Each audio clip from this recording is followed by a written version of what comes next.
Okay, this is a one-speaker meeting. Please welcome our speaker tonight, Frank.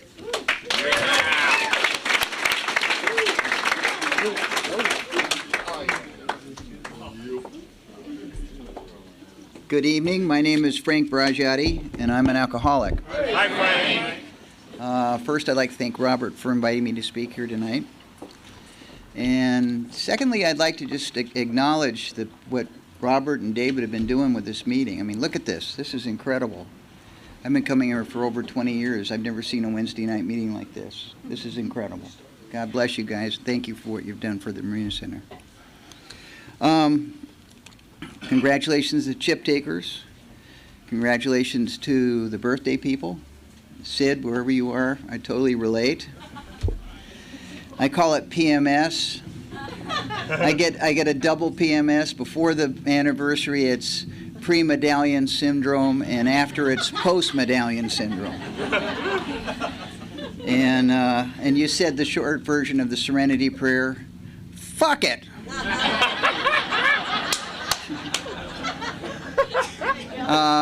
Let me get over the statistics here. My friend William calculated for me that I have 7,399 days today. And you know, I'm so glad you did that for me, William, because I've been wanting to count my days and not my years. Because I've seen people go out with 20 years and a lot of years, and there's always one explanation, and that is they got into years instead of days. And you know what? All of us have. My sponsor's got 35 years, and he says, whoever got up the earliest today has got the most sobriety today. And of course, he always gets up at like 4 in the morning. So. And it's an honor and a privilege to be here tonight. And if you're new to Alcoholics Anonymous, I welcome you. If you don't want to be here, I understand. There's not a person in this room that I don't think that ever came here and said, oh boy, I'm in Alcoholics Anonymous. I've been waiting my whole life to get here. I don't know anybody like that. You know, I mean, when I came here the first time to Alcoholics Anonymous in 1976.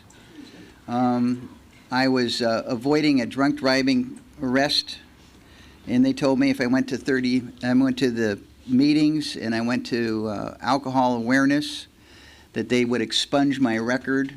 And of course, I had already hired 7 attorneys to beat that thing, and I did beat it. But I still went to the alcohol awareness classes, and I went to the AA meetings, and all I got out of those AA meetings was, I'm not that bad yet.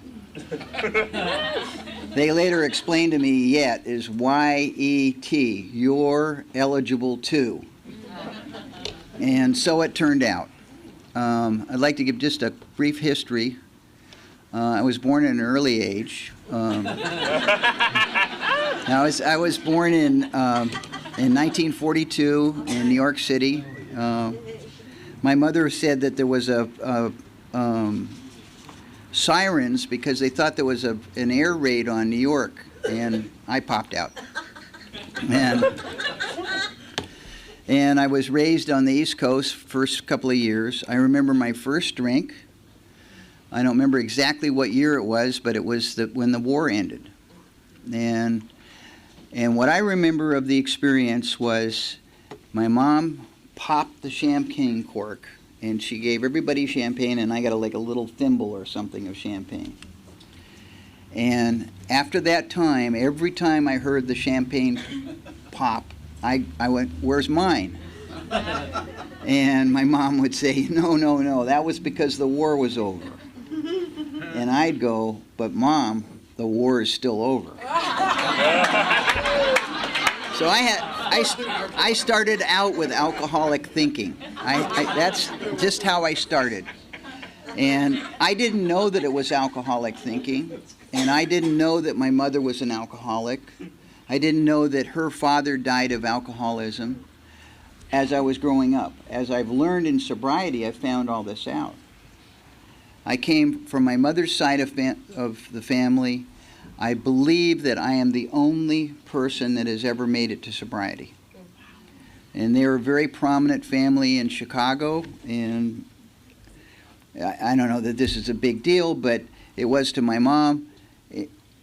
My grandfather's company made all the sewer pipe in the world, most of it in the world, but certainly in the United States.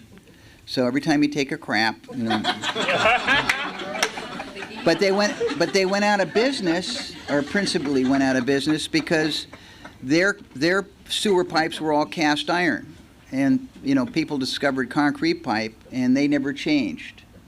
You know, we did it this way for this many years, we're not changing now. And I understand that logic, you know. I understand that totally. If it worked for this long, I'm not changing now. And I was whisked away to Arizona, and I grew up literally in Wickenburg, Arizona, and Paradise Valley, Arizona, and was kept away from this family that was in Chicago and the East Coast, except I would be sent back for the summer occasionally. And I had supposedly a father there, and I was supposedly going to see my father for the summer, and I would maybe see him for a week, and then I'd spend the rest of the summer with my aunt and uncle that were my favorite ones, and they were the ones that were closest to parents to me. They had no children, so I was like their child. But everybody around me drank. I mean, it was just the way it was. It was what was normal to me. Was, you know, and as a young child, I would be given little creme de menthe cocktails. And you know what? I still eat the cauliflower with the red sauce, just like I did when I was a little kid. Don't drink the creme de menthe anymore. And I had kind of a crazy childhood. I was raised by an alcoholic mother. Our claim to fame was in the Pink Pony bar in Scottsdale, Arizona, which was the primary bar. There was a famous cartoonist there from the Disney people, and he did caricatures of everybody that came into the saloon. And Charlie Briley, the owner of it, had one rule: no women and no children, only men. Guess what? There were two exceptions: my mother and me. And I thought that made me special and made her special. I didn't realize she was the town drunk lady, and I was, you know, I was the guy that dressed up as poorly as I could and shined shoes in front of the Pink Pony on Sundays to make money. I was a rageaholic before I was an alcoholic. You know, I remember trying to put together a balsa airplane, and it was something maybe, you know, 5 or 6 years above my ability, but I wanted the damn thing, and when I couldn't put it together, I just smashed it to bits. And it was that kind of rage that just seethed in me. And when I was finally able to drink on a fairly regular basis, which started around 13, not those little creme de menthe cocktails and stuff, but, you know, and I would steal cars and go and drink. We lived in Arizona. I mean, everybody did things like that. Everything was so far apart that it was the only way to get around. When I was 18, well, it was. And at least that's what we thought.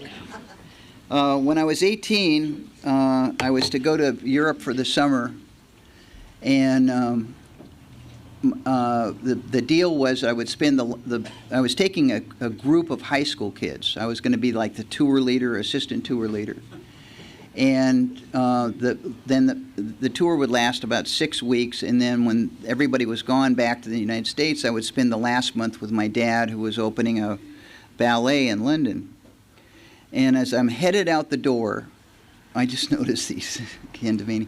As I was headed out the door to catch the airplane, my mom goes, "Oh, by the way, you're 18, you're going to have the last month of the summer with your dad, and it's time you knew that your dad is really your Uncle Mario and your Uncle Chad is really your dad. Have a nice summer."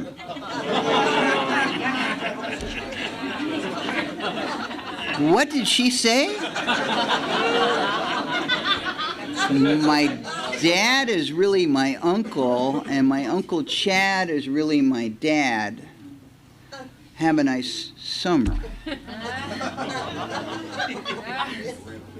The only way I knew how to deal with that was I got the biggest bottle of vodka I could find on the ranch, put it in my suitcase, and I drank the entire bottle on the airplane to London. And I got off the plane. It seemingly had no effect on me. In my early days, I could drink unbelievable quantities of alcohol with no apparent effect. That changed in later years. So I visited my dad at the end of the summer, and I kind of looked at him and I said, "This is what my mom said." And he goes, "Yeah, that's the truth. You need to talk to Chad about it, see what you want to do." And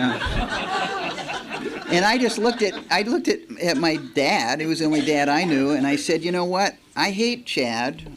I like you, and you're really the only dad I want." And he said, "Well, that's fine, but you have to still talk to Chad." So from age 18 to age 60, I tried to talk to Chad, and he never would talk about it. He always would say things like, "Let the past be the past. Let's not discuss things." So that's the way it was for all those years. Anyway, I kind of got through that, and my two solutions were to pick up my drinking a little bit more and get married. When in doubt, get married. And that seemed to be a pattern. Well, somebody else relates to that one. And just for the record, before I forget, I've been married and divorced 5 times. And when I quit drinking, I stopped getting married. And when I stopped getting married, I stopped getting divorced. Something had happened. Anyway, I got married, and I took this poor woman. We were talking about the earth people or normal people. I mean, I took this poor woman as a hostage, as my wife, and we had our honeymoon in Mexico City. And she says, now I don't believe this, but she says I drank 28 margaritas. And I was operating the elevator, and it wasn't a self-operating elevator. And she was just petrified and lived that way for 7 years till we finally got divorced. And I was just a crazy man. And I was also a boy wonder. I built big projects in Phoenix, and I was here in Los Angeles. I was the assistant division manager of what was then the California division of what is now KB Homes. Ran the whole thing, and my boss became later the president of the whole company. And I was basically running the California division at like 23, 24 years old. And it was like this boy wonder thing.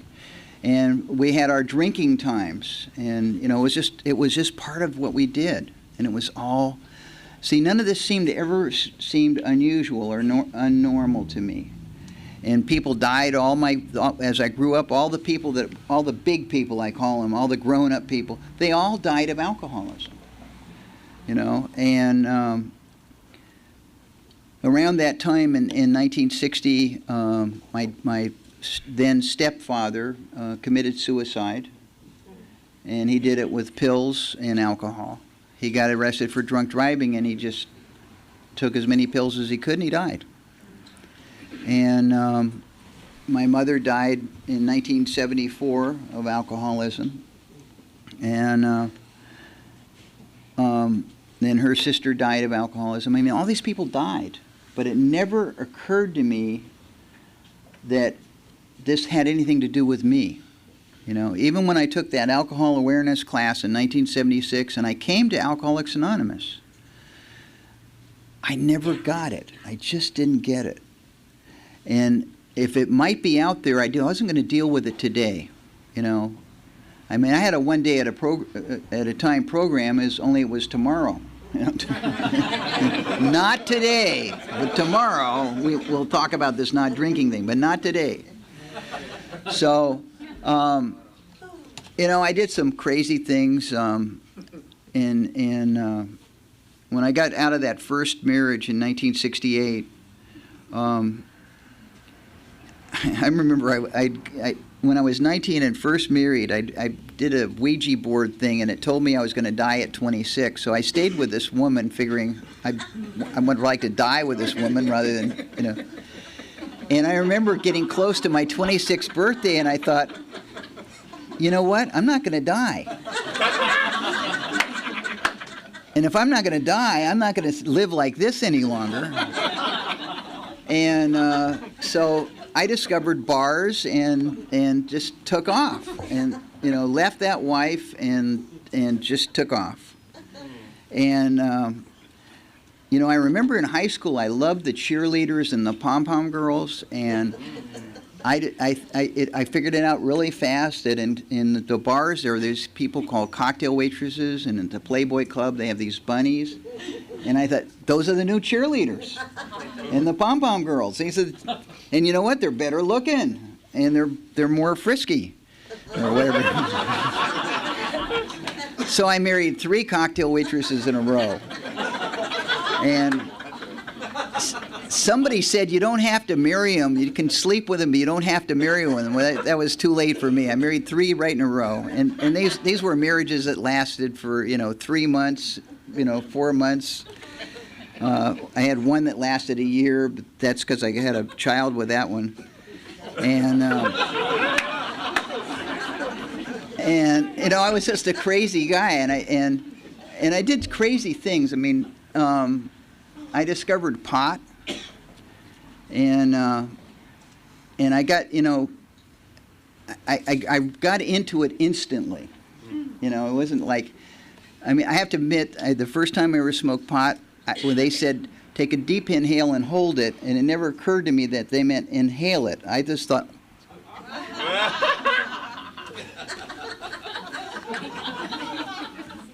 That was it, Then I discovered you inhale it, and then, oh boy, we're off and running. And so in 1972, I was one of the big home builders in Phoenix. I had hair down to here. I was called the hippie home builder. And I wanted to do everything at once. So I don't know if some of you were not even around in 1972, but some of you were. And 1972 was a crazy year. That's the year that they were going to deport John Lennon. And I said, you can't do that. I'm going to stop you. So I rented...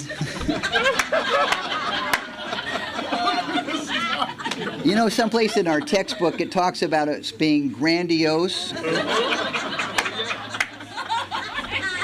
So I rented the Phoenix International Raceway. That's a big racetrack in Phoenix. I rented the entire racetrack, and I invited everybody there was to invite to come and have a rally to stop the United States from deporting John Lennon. And a lot of people showed up. And the local radio station, which I had actually started, but then I dropped it. That's a story of my life. I started a lot of things and didn't finish it. But the radio station in Phoenix called KDKB, which I actually had started, broadcast this thing live, and it went around the world, And we had everybody. Not everybody was in person. We had John Sinclair. We had every movement you can think of, and we had all those people there. But I was into this thing of wanting to do these things, but not actually be there. So I didn't go to it. I just orchestrate these things from afar, and my whole life was like that. I had one of the biggest home building companies in Phoenix, and I never saw that. I mean, I had presidents that did this and vice presidents that did that. I never went to any of these things. I smoked a lot of dope. and I drank a lot. But my idea of a construction meeting was not going to the job site to see what was going on. I had everybody meet me at a bar, and we just drank. And occasionally we talked about the jobs, but just only accidentally. And anyway, I did this big rally thing, and it was broadcast. I actually made a record out of it, double record. And we had like George Carlin, not in person, but on the phone. It was like this incredible thing we did. And they didn't deport John Lennon. I don't think I had anything to do with it, but the FBI and everybody else was real interested in me at that time. I had a party after the event. We had all these people, crazy people, John Sinclair, the American Indian movement, all these crazy people. And the house was just surrounded by and at that time I was living on a golf course. I mean, we had police running all over the place, and I'm smoking pot in an apple. I don't know if anybody's ever done this. You take the apple and you do a little hole, and I don't know. We were doing crazy things. I mean, I could have been put away for life for all this stuff. And at the same time I'm doing this, I got to digress just a month or two before that. That was September 1972. There was a movement to recall the Republican governor. So I woke up one morning and I decided, I think I'll run for governor. I don't have anything better to do today, so let's run for governor. So I sent my second wife, who was actually my ex-wife, but she had come back to live with me. I sent her and my son off to San Diego to stay on the boat, and I spent the day giving news conferences. Now, I don't know about you, but I don't give news conferences dry. So I had at least, I mean, I was bombed before I called the first station, and I kept a full tumbler and I drank it, and these TV crews would arrive at the house and I'd say, "Just a minute, I'm not quite ready." Every station in Phoenix televised this thing. And then the movement that was actually started the recall was the farm workers. And I got a call from Cesar Chavez people, not him personally, saying Mr. Cesar Chavez wants to meet you. So I had to fly over here, and basically what he had to say is, "We appreciate all the publicity you've given us, but we really want to pick our own candidate." Kind of hurt my feelings, but you know, I'd started it, so I was done with that anyway. So, and so you know, that was the end of my running for governor, and my life is full of these little adventures that I did. I mean, just crazy stuff, and it was mostly powered by alcohol and drugs. You know, it was the only way I knew how to do anything. It didn't make any difference whether it was a big real estate deal, which my last big real estate deal was in 1984, and I'll tell you about that and try to get out of that and maybe start getting sober here eventually. I bought 410 acres at 107th Avenue in Glendale. And do you know where that is? And this is 1984. And I knew that the city of Glendale, this is in Arizona, was going to build an airport across the street from it. And I knew this was in the county. And I was one of the biggest home builders, so I announced that I was going to build a huge subdivision, a new master plan community here, knowing full well that was, you know, not going to fly. So as soon as I made the announcement, the mayor of Glendale called me and said, "Frank, we need to have a meeting." So I went and I said, "Okay, I'll have the meeting, but here's the condition. I want the mayor, I want the city planner, I want all these people at this meeting." And we go to this meeting. In the meantime, I'd had the escrow set up, and the seller was actually the representative of the seller, and he said, we'll do this deal with you on the condition that I get to be your partner. I remember going out to the car and lighting a joint And I'll think about it for a minute. Okay, let's do it. And so we met with the city of Glendale after that, and they said, you know, we can't have a master plan residential community across from the street from our airport. And I said, okay, I'll make a deal.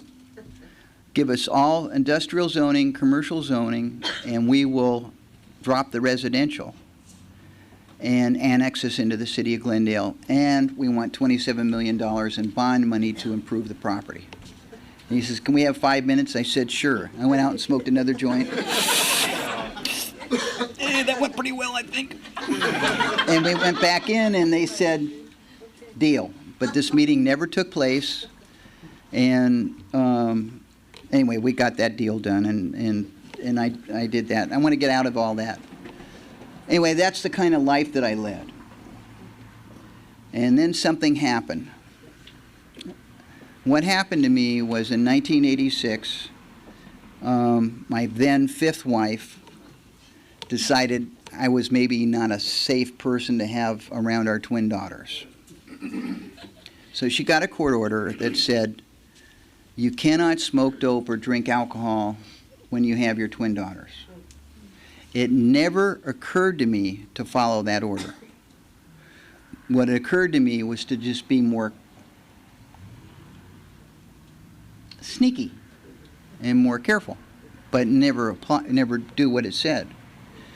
And of course, what happened was there was a trial that began on December 3rd, 1986, and that's the day that the court was going to take away my twin daughters. And that's what it took to get my attention. That's what it took to get my attention.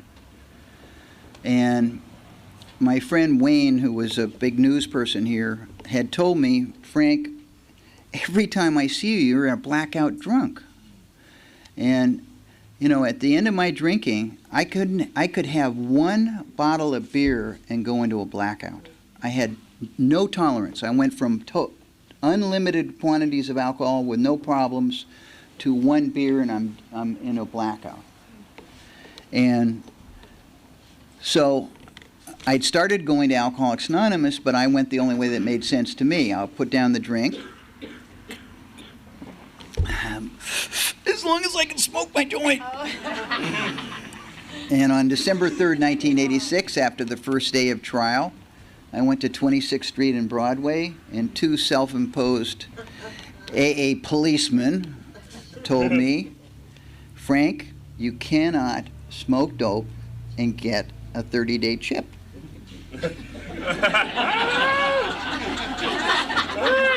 Can't you read the traditions? You know, and so I said for the very first time, I was somewhat honest. I said, I can't do that. I can put down one or the other, but not both at the same time. And they said, if you'll go home and get on your knees and pray to God to remove the desire and the obsession to smoke marijuana and drink alcohol, God will do that. And then they looked at me and said, if you don't believe you have a God that will do that, believe that we believe. Well, I knew Sandy was a Jew. I didn't know what Doug was, but I knew he wasn't that. And these guys are convinced that something is going to happen, and I can borrow their concept of God if I don't have one. So I remember I went to the Marina City Club. I looked out at the beautiful marina. I lit up a great big beautiful joint and thought about what they said. And I do not know what happened, but I got up and I went into the bathroom. I locked the bathroom door. I was all alone in there. There was nobody else in the apartment. I turned on the shower. I went over to the toilet and I looked at the toilet and I dropped the joint in the toilet.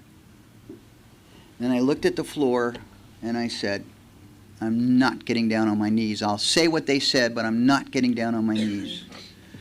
And I said it. Okay, God, please remove the desire and the obsession to smoke marijuana and drink alcohol. There, I said it. And you probably can't hear it because the shower's going, the toilet's flushing. And the door is closed. And I came the next morning here to the Marina Center on December 4th, 1986. I don't know if anybody was here that day, but I can tell you there's never been another meeting like that meeting in the thousands of meetings that I've gone to. Jenny Gates was here at the podium, and she said she'd only had 15 joints in the last 3 years. I thought, wow, how did she do that? That's really good. Everybody else had a different opinion. They were saying, get off the podium, you're not sober. And wow, they're serious about this. It's not just Sandy and Doug. These people are just as nuts as they are. I was so upset, I drove all the way down to the courthouse, and I forgot to smoke a joint on the way to the courthouse. And I got in there, and because I was a little edgy, because I didn't have that joint, the judge said, one more outburst out of you and you're going in jail. I wish I'd never listened to Sandy and Doug. And that night, this is December 4th, 1986, I was full of resentment. I didn't know that. But this goofy-looking guy came up to me and he said, you look like you're full of resentment. Well, same to you, fella. And he said,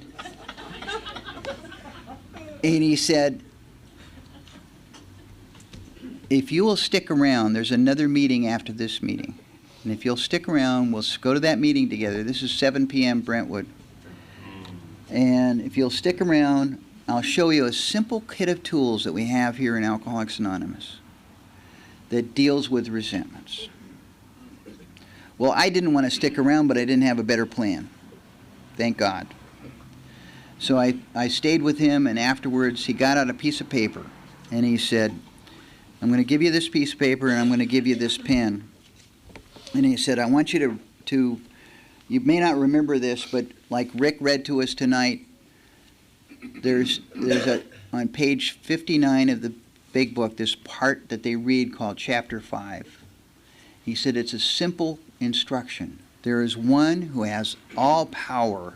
That one is God. Put God in the upper left-hand corner and now in the upper right-hand corner. Now is 9:45 p.m., December 4th, 1986. Now write this simple sentence out. I am resentful at blank because. Just write that out. And then read that back to me. I said, okay. I am resentful at my wife. And he says, wait a minute. Start off with God, not you. Okay. God, I am resentful at my ex-wife because she keeps taking away my kids. And I just burst into tears. And then he said, great. Underneath that, write this sentence, I have fear of. And I wrote out, I have fear of never seeing my daughters, Deborah and Elizabeth, ever again. And I read that back to him, and he said, here's the deal. You can write one resentment and then a fear underneath it, and then you can write as many fears as you want. Then you write another resentment and another fear. Every time you write a resentment, you have to write at least one fear. Write it all down as much as you can, and then read it back to me, and we'll pray together a simple prayer. And that prayer is simply like this. God, please remove all of these resentments and all of these fears from me now. And then what would you ask God to replace it with? And I said, I don't know. And he said, good. How about this? Ask God for the knowledge of his will for us. You and the person that you resent, you and the person you have fear of. No one left out. And his power to carry that out. It's a simple exchange program. You can use my God. He's a garbage collector. He takes your garbage, your fears, your resentments, and he gives you back knowledge of his will and his power to carry it out. And every time you get an opportunity, try to pass this message on. God bless you. Thanks for letting me pass it on.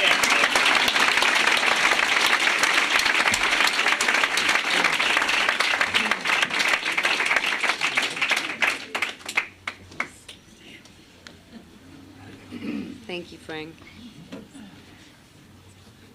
I would like to thank Rick for Chapter 5 and Mike for the 12 Traditions. Are there any secretary's announcements? Robert, your alcoholic secretary. Hi. Just thank Katrina for leading a great meeting. And let's thank Frank again for speaking.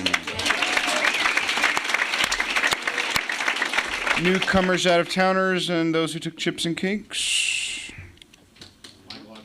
Hey, Mike. Newcomers, Yvonne and Jamie, welcome. Keep coming down. Out-of-towners, Christy from Massachusetts, Stacy from Fresno, and Jill from Cleveland.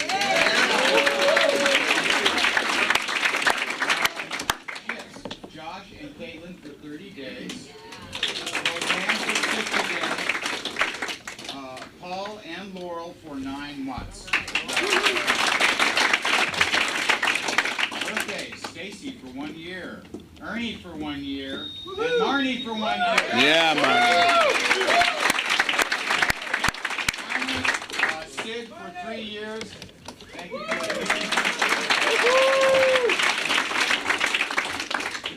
Thanks, Mike. And those who have commitments or anything to update us on, stand up and check in, and then we'll thank you all at once after. John, I'm a seat monitor. John. My name is Randy. I'm an alcoholic. I'll be signing your court card at the podium and line up on this side when we're done, and we'll sign them when they get up there. Randy. Leslie. Your alcoholic treasurer, we collected $149.41. Expenses $147.22.41. Reserve. Thanks for allowing me to be a service. Maya, I bring the food. Hey, Maya. Maya. Maya. Being alcoholic, I bring the cake. David. David and I do the chips. David. My name's Mike. I'm an alcoholic. I do the literature at the Mike. If you need anything, I have directories and free stuff back there. And I also have big books and 12 Pro. So I think you have to do. Hi, Sherry. Hi, Melissa. I'm an alcoholic named Dave. Dave. Record the meeting if you want a copy of Frank's talk or Michael Pease or Brian last week. Come see me afterwards, and I have some CDs up here. Thank you. Ryan, alcoholic, I did the coffee. Thanks, Ryan. Paris alcoholic. I am the cleanup person. Can I see the hands of 5 people to help me clean up? 1, 2, 3, 4, 5. Right on. I'm going to smoke a cigarette. This will be hands. Hi, I'm Paris.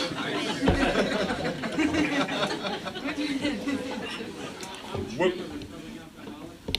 So, I have a sponsor with 12 step 11 AA meeting at my house called Sobriety. We're going to have step 11 around her neck. Actually, practice great speaker. Oh, really? See forward. What's her name? Sia.